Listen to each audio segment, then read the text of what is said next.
Hi guys, welcome to Root Stem, and in today's video I'm going to show you how to airbrush this.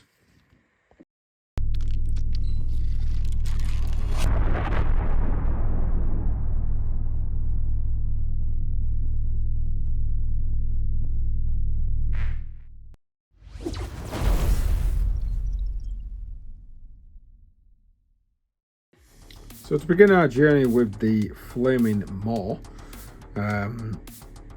what I've done is to spray it black, and then I've given it kind of like a zenithal blast, sort of from the sides and from the top, with grey sear paint. And the next step is to simply dry brush it with grey sear and then a full grey. And I'm going to dry brush it all over just to be able to pick out all the highlights, and then we're going to start with the airbrush.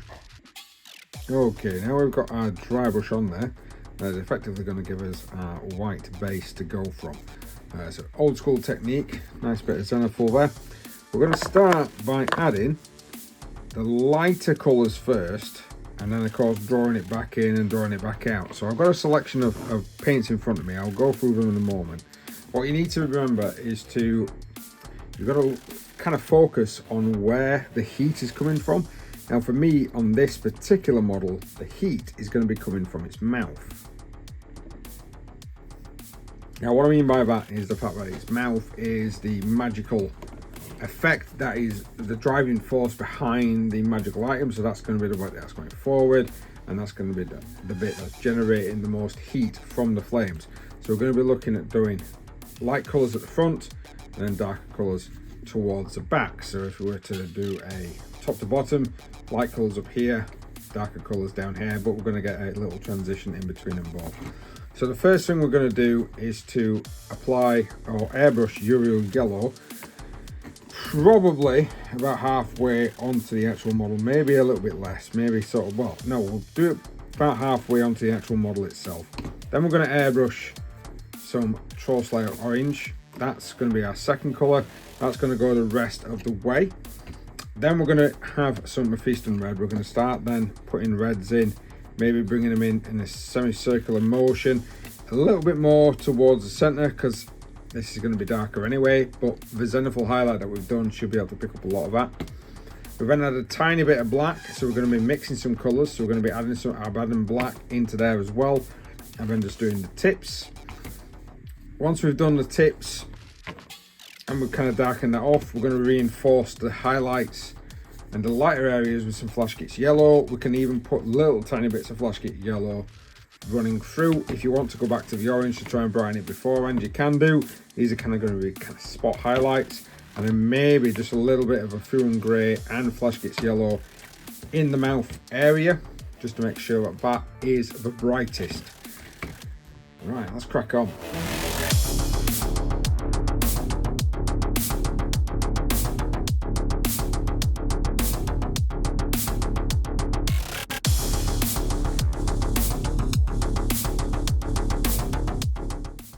The first yellow is down.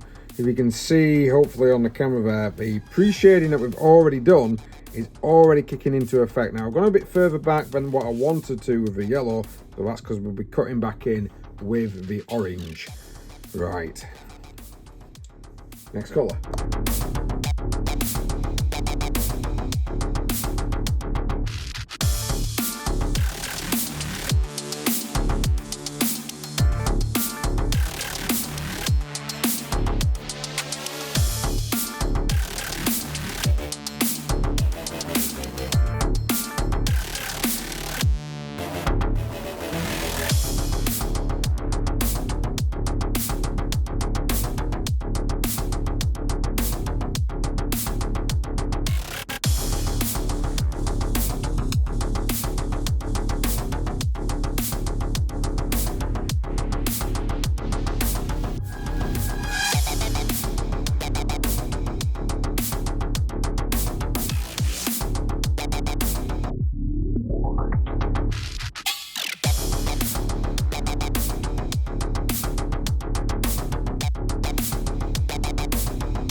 So our next step is to do a little bit of dry brushing. I'm going to do some orange to start with. This is Troll Slayer orange, same as what we've airbrushed on. I'm going to concentrate on the orangey area, trying to do a little bit of overlap with the dry brush.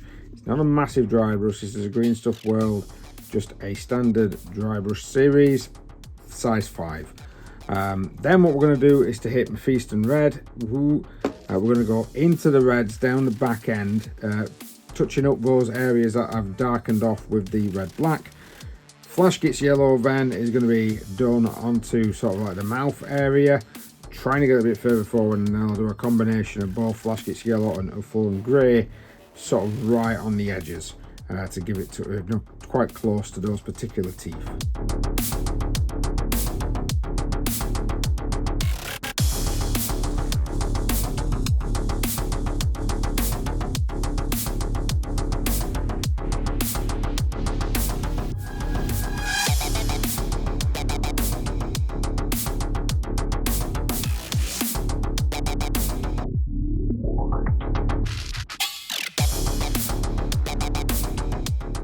We've got the nice flame effect going. It's very sort of bright. I've not gone for a dark one at all there.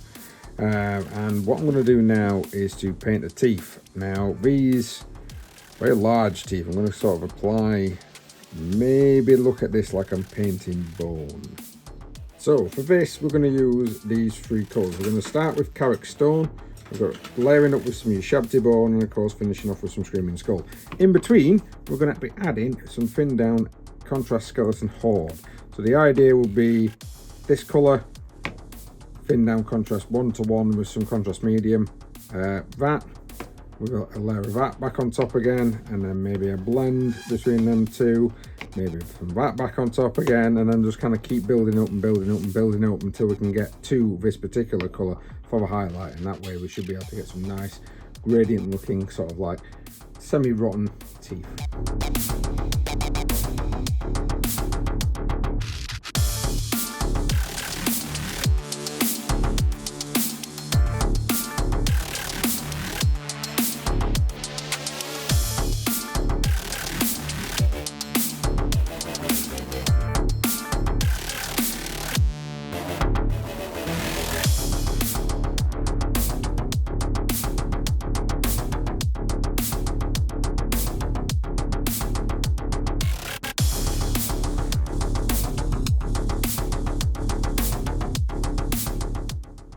So the first layer of Carrick Stone, followed by the Skeleton Horde, and then another thin layer of Carrick Stone over the top, leaving especially little tiny pieces in the recesses.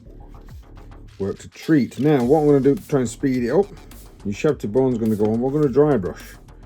We're kind of going to just trying to leave, because we're not going to get anywhere near the base of it, we're just going to dry brush all the teeth, good on the opposite side, just as quick as we can, with our trusty Green Stuff World number 5 dry brush.